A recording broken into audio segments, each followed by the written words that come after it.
Dans la paracha de Bo, nous assistons aux trois dernières plaies, Arbel et Sotren, Rocher l'obscurité et Makad Vechorot. Il y a quelque chose de particulier dans la plaie de Arbel que l'on ne trouve pas dans les autres plaies.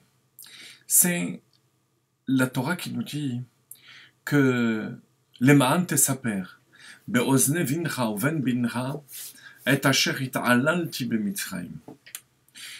Que cette plaie va être là afin que tu racontes à tes enfants et tes petits-enfants comment je me suis moqué du Pharaon et de l'Égypte. Pourquoi je me suis moqué? Parce que on va avertir le Pharaon. On va lui dire d'envoyer le peuple. Et que s'il n'envoie pas le peuple, il sera puni de telle et telle manière, avec dureté. Alors qu'on sait, dès le départ, que Dieu va endurcir son cœur et qu'il ne pourra pas faire autrement que refuser. C'est d'ailleurs la raison pour laquelle c'est la première plaie pour laquelle et les Égyptiens, les conseillers, et le Pharaon réagissent dès le début. Ils n'attendent pas que la plaie arrive. Ils viennent voir le Pharaon et lui disent « Mais jusqu'à quand vas-tu t'entêter? L'Égypte est en train d'être détruite. Et même le Pharaon va s'en rendre compte. » Et malgré tout, il va retenir le peuple juif. C'est de cette manière que Dieu va se moquer du Pharaon, Mida keneged Mida. Lui pensait qu'il était maître de son destin, Dieu lui montre que son destin est entre ses mains, seul d'Akadosh Baruch Hu. Et c'est de cette manière qu'il va se moquer du Pharaon. En montrant aux yeux du monde entier qu'Akadosh Baruch Hu est le maître du monde et inclut dans cet univers le destin de chacun. Mais on peut se poser quand même la question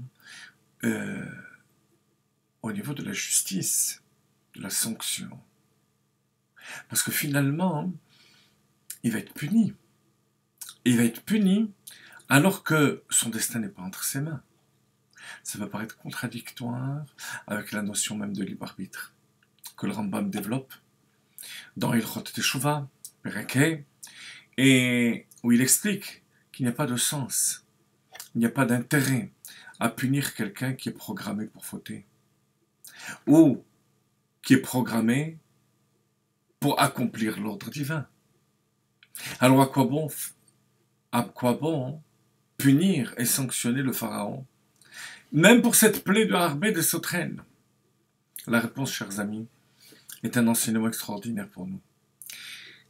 L'enseignement, c'est que même lorsque Dieu durcit le cœur d'une personne, il peut faire teshuva.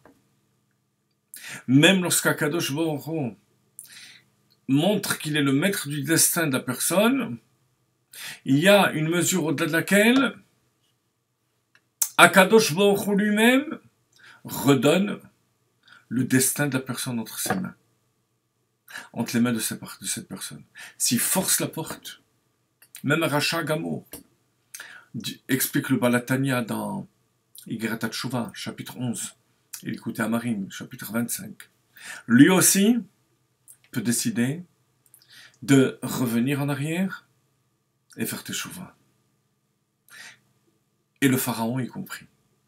Alors imaginez-vous, si le Pharaon, qui était arrivé à un niveau de mal absolu, Gimel Klipotat Meot, lui aussi peut revenir en arrière et se remettre en question, à plus forte raison n'importe quel juif, et après Matan Torah, est capable à n'importe quel moment de faire Teshuvah.